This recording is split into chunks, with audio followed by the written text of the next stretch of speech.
बिस्मिल्लाहिर्रहमानिर्रहीम अस्सलाम वालेकुम। Welcome to Asma kitchen. आज की रेसिपी जो मैं आपके साथ शेयर करूंगी उसमें हम बना रहे हैं खस्ता मीठी टिकिया, जो कि बहुत ही मज़ेदार होती हैं और ऊपर से जितनी क्रंची और क्रिस्पी ये आपको नज़र आ रही हैं, अंदर से उतनी ही सॉफ्ट होंगी। खाने में बहुत ही मज़ेदार है। इसको बनाना बहुत ही आसान है। अक्सर इसको रजब के महीने में बनाया जाता है, लेकिन आप इसे स्नैक्स के तौर पे भी अगर बना के रखते हैं तो यकीन कीजिए ये बहुत ही मज़ेदार और टेस्टी लगती हैं। तो इसको बनाने के लिए जिन चीज़ों की हमें ज़रूरत है उसमें हम सबसे पहले लेंगे 400 ग्राम मैदा। मैदे को अच्छे से मैंने छान लिया है, छान के इसे एक बाउल में शामिल करेंगे। अब 200 ग्राम पिसी हुई चीनी इसमें शामिल करेंगे। चीनी में 3 सब्ज़ इलायची डालकर मैंने इसे बारीक पीस लिया ताकि इलायची अच्छे से इसमें पिस जाए। अब इसके अंदर सूजी शामिल करेंगे। 2 टेबलस्पून यानी तकरीबन 50 ग्राम इसमें सूजी शामिल कर देंगे। 1 टेबलस्पून भर के इसमें क्रश्ड कोकोनट शामिल करेंगे। इसके अलावा इसमें 1 टेबलस्पून भर के हम सफ़ेद तिल शामिल करेंगे और 100 ग्राम इसके अंदर हम पिघला हुआ देसी घी शामिल करेंगे। देसी घी को मैंने हल्का गर्म करके पिघला लिया है और वो इसमें शामिल कर दिया है। तमाम इंग्रेडिएंट्स को हम अच्छे से मिक्स कर लेंगे। जब ये अच्छे से मिक्स हो जाएंगे तो हम इसे हाथ में लेकर देखेंगे कि इसकी शेप बन रही है। शेप अगर इसकी हमारी मुट्ठी में आने के बाद बनेगी और तोड़ने पर ये टूट जाएगी तो इससे हमें अंदाज़ा हो जाएगा कि हमारे तमाम इंग्रेडिएंट्स अच्छे से मिक्स हो चुके हैं। तो बस इसे अच्छे से मिक्स करने के बाद अब हम इसमें नीम गर्म दूध शामिल करेंगे। 1 कप मैंने दूध लिया है और इसको थोड़ा थोड़ा करके इसमें हम डालते जाएंगे और आटा गूंथते जाएंगे। तो बहुत ज़्यादा एक साथ आप नहीं डालिएगा वरना डो आपकी ख़राब हो जाएगी। अगर बहुत पतली हो जाती है और आप इसके अंदर दोबारा से कोई चीज़ें इस तरह से ऐड करते हैं तो फिर टिकिया इस तरह खस्ता नहीं बनेंगी।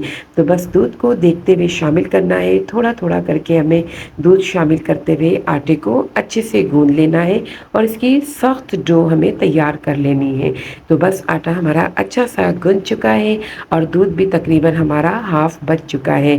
1 कप मैंने मिल्क लिया था और उसमें तकरीबन हाफ कप से मैंने गूंदा है आटे को।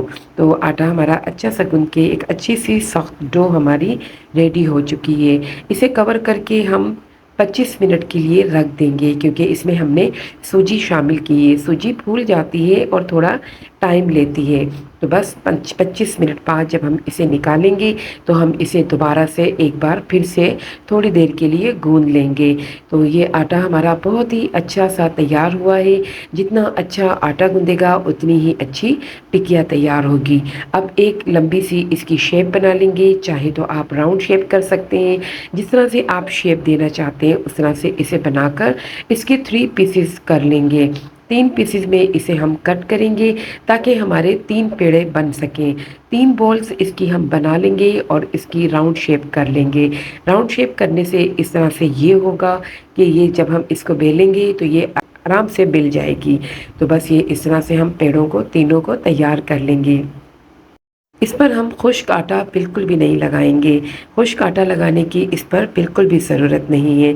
अगर आपको ऐसा लग रहा है कि इसका आटा आपके रोलिंग पिन पर चिपक रहा है तो आप इस रोलिंग पिन पे थोड़ा सा घी लगा सकते हैं। घी अप्लाई करके इसको थोड़ा रोल कर सकते हैं। तो बस इस तरह से बेल लेंगे इसको और बेलने के बाद इसको अच्छी सी शेप दे लेंगे। तो बस रोटी को हमने बेल लिया है और इसको ना तो बहुत ज़्यादा हमें थिक रखना है और ना ही बहुत पतला, बिल्कुल नॉर्मल हमें इसे रखना है। तो बस ये अच्छी सी रोटी बेल गई है और अब इसको हम एक कटर की मदद से राउंड शेप दे देंगे। आप चाहें तो इसे ग्लास से भी कट कर सकते हैं या फिर किसी ढक्कन से भी आप इसे काट सकते हैं। ये इजीली शेप ले लेगी। तो बस इस तरह से जिस तरह आपके लिए कन्वीनियंट है आप उस तरह से इसे काट सकते हैं। मैं आपको दिखाऊँगी कि ये देखें, ना तो ये ज़्यादा पतली है और ना ही बहुत ज़्यादा मोटी है। बहुत अच्छी-सी टिकिया हमारी ये रेडी हो गई है। बस इसी तरह करके एक-एक हम अच्छी-सी टिकिया अपनी रेडी करते जाएँगे और जो इसके एजेस हमारे बच गए हैं, उन्हें फिर से हम बेल लेंगे। उसकी फिर से हम बॉल बनाएँगे और उसको बेलकर दोबारा से उसमें से टिकिया निकाल लेंगे। एक-एक करके तमाम टिकिया हम इस तरह से रोलिंग पिन से रोल करते जाएँगे और अच्छी-सी टिकिया तैयार करते जाएँगे। मैं एक बार फिर आपको ये दिखाऊँगी, सेम प्रोसेस रिपीट करूँगी और इसी तरह से इसको बेलकर इसकी टिकिया कट कर लेंगे। बेलते हुए किसी भी शेप में आ जाए तो नो प्रॉब्लम, आपको इसे कट करना है और कट करके इसकी शेप निकालनी है। वैसे तो ये राउंड शेप में ही अच्छी लगती है, लेकिन बच्चों को खुश करने के लिए आप इसे कोई भी शेप दे सकते हैं, लाइक हार्ट या कोई भी डायनासोर वगैरह की कोई भी शेप जो आपके बच्चों को पसंद है, आप उस तरह से इसे शेप देके भी कट कर सकते हैं।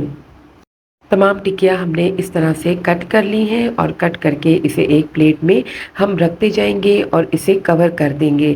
कवर करने से ये ड्राई नहीं होंगी और टिकिया हमारी बहुत अच्छी बनेंगी। अब दूसरी तरफ हम आते हैं, वहाँ पर हम चूल्हे के ऊपर एक कढ़ाई रखते हैं। कढ़ाई के अंदर हम घी डालेंगे, घी डालकर उसे गरम करेंगे मीडियम फ्लेम पर। घी जब मीडियम फ्लेम पर गरम हो जाएगा तो हम उसको बिल्कुल मीडियम स्लो फ्लेम पर ले आएँगे। मीडियम स्लो फ्लेम पर हमें इसे फ्राई करना है। जब घी मीडियम स्लो फ्लेम पर आ जाएगा तो हम एक छोटी सी टिकिया जो हम तैयार करेंगे, तैयार करके उसे इसमें डालकर देखेंगे। अगर उसमें से बबल्स निकलेंगे तो हमें अंदाज़ा हो जाएगा कि घी का टेम्परेचर हमारा बिल्कुल ठीक है। मैंने घी में इसको फ्राई किया है। घी में फ्राई करने से टिकिया बहुत ही खस्ता और क्रिस्पी बनती हैं, तो आप भी इसे घी में ही फ्राई कीजिएगा। अब एक-एक करके टिकिया हम इसमें डालते जाएँगे। बिल्कुल इसको मीडियम स्लो फ्लेम पे हमें फ्राई करना है। अगर आप मीडियम या हाई फ्लेम पे इसे फ्राई करते हैं तो ये ऊपर से पक जाएँगी और अंदर से ये कच्ची रह जाएँगी और इसका कलर भी बहुत तेज़ हो जाएगा।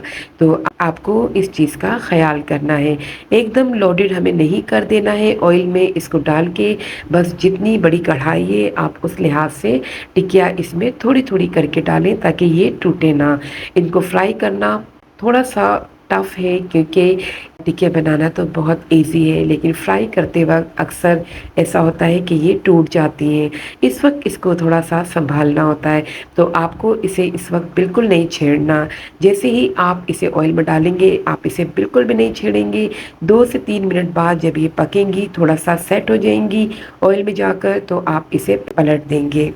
टिकिया नीचे से हमारी तकरीबन गोल्डन ब्राउन हो गई है और अब हम इसे पलट देते हैं।